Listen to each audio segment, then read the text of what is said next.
Government ने इस budget में टैक्स पेयर्स को कोई नई राहत नहीं दी है और नया कोई ऐलान नहीं किया गया है टैक्स पेयर्स के लिए। जो जैसा था एज इट इज रखा गया है। आपको बता दें कि टैक्स पेयर्स के लिए देश के आम टैक्स पेयर्स को कोई राहत नहीं दी गई है और टैक्स स्लैब और टैक्स रिजीम में कोई बदलाव भी नहीं किया गया है। इसका अर्थ है कि आप जिस रेट पर टैक्स दे रहे हैं उसी दर पर आपको इनकम टैक्स देना होगा। और आपको बता दें कि देश के फिजिकल डिफिसिट को जीडीपी के सामने संशोधित करके 5.8% कर दिया गया है। टैक्स रिजीव के बजट को संशोधित किया गया है। फिजिकल कंसोलिडेशन के लक्ष्य को संशोधित करके 24-25 में देश के राजकोषीय घाटे को लक्ष्य के जीडीपी के कुल घाटे आयकर के सामने घटाकर 5.1% किया गया है। सबसे बड़ी बात है इस बजट में कि टैक्स पेयर्स को, जो आम टैक्स पेयर है उसे कोई राहत नहीं दिया गया है। जो जैसा टैक्स दे रहा था उसको वैसा ही टैक्स देना होगा। सीतारमण लगातार अपना भाषण पेश कर रही हैं। उन्होंने बजट भाषण को संबोधित करते हुए आगे कहा कि सरकार ऐसी आर्थिक नीतियां अपनाएगी जो लोगों की आकांक्षाओं को पूरा करेगी और जिसमें समावेशी विकास होगा। आर्थिक नीतियों को प्रभावकारी रूप से लागू करने के लिए राज्यों के साथ मिलकर काम किया जाएगा। सरकार को 3 करोड़ घर बनाने का लक्ष्य पूरा कर लिया गया है। आगे 5 सालों में और 2 करोड़ घर बनाने का लक्ष्य है। रूफटॉप सोलर योजना के तहत 300 यूनिट्स की बिजली को लोगों को मुफ्त उपलब्ध कराई जाएगी। वित्त मंत्री निर्मला सीतारमण का ये कहना है और ये उपभोक्ताओं के लिए, विद्युत उपभोक्ताओं के लिए एक बड़ी खबर हो सकती है। इसके अलावा आपको बता दें पीएम आवास के तहत 70% घर महिलाओं को दिए गए हैं। पीएम आवास संपदा योजना से 38 लाख किसानों को लाभ हुआ है, जबकि 9 से 14 साल की लड़कियों के लिए सर्वाइकल कैंसर वैक्सीन, जो मैंने आपको बताया, कि लगाई जाएगी।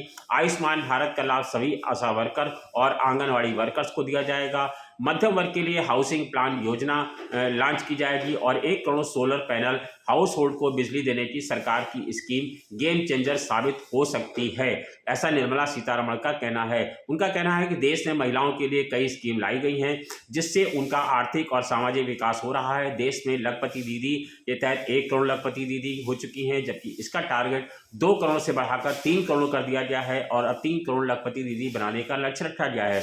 9 से 14 साल की लड़कियों के लिए सर्वाइकल कैंसर वैक्सीन लगाई गई, जिससे इस कैंसर की रोकथाम की जा सके। निर्मला सीतारमण अपना लगातार भाषण कर रही हैं। उनका कहना है कि देश के फिस्कल डेफिसिट को जीडीपी के सामने संशोधित करके 5.8% कर दिया गया है। टैक्स रिसीट के बजट को भी संशोधित किया गया है। हम फिस्कल कंसोलिडेशन के लक्ष्य को संशोधित कर रहे हैं। 24-25 में देश के राजकोषीय घाटे के लक्ष्य को जीडीपी के हुए कुल आकार के सामने घटा करके 5.1% किया गया है। यही निर्मला सीतारमण लगातार अपने दूसरे कार्यकाल का बजट पेश कर रही हैं और ये उनका छठा बजट माना जा रहा है। उनका कहना है कि 80 करोड़ परिवारों को हमने राशन पहुंचाने का काम किया है। 2047 तक भारत को विकासशील भारत बनाने का काम लगातार जारी रखा जाएगा। 3 प्रमुख आर्थिक रेल कॉरिडोर भी बनाए जाएंगे, ऐसा निर्मला सीतारमण का कहना है। उनका कहना है कि मध्यम वर्ग के लिए आवास योजना हमारी सरकार का सबसे बड़ा ट्रम्प कार्ड होने जा रहा है और मध्यम वर्ग के लिए हम आवास योजना बनाने जा रहे हैं। लखपति दीदी का लक्ष्य 3 करोड़ पहले ही दिया जा चुका है।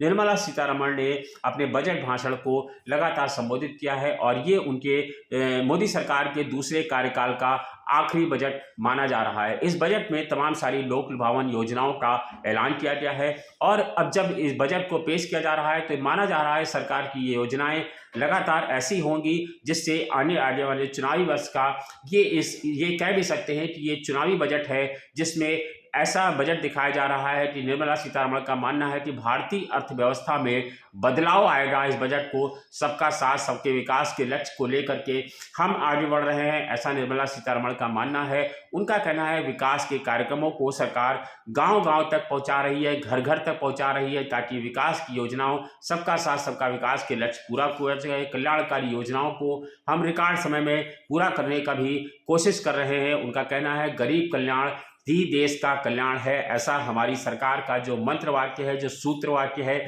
उसी पे सरकार काम कर रही है। सामाजिक कल्याण सरकार के गवर्नेंस का एक मॉडल बनने जा रहा है और उसी पर हम लगातार काम कर रहे हैं। हमने जो 80 करोड़ गरीब परिवारों को राशन पहुंचाने का काम कोरोना काल से शुरू किया था वो आगे भी जारी रहेगा। ऐसा निर्मला सीतारमण ने अपने भाषण को लगातार संबोधित करते हुए तमाम सारी लोक लुभावन योजनाओं का ऐलान किया है।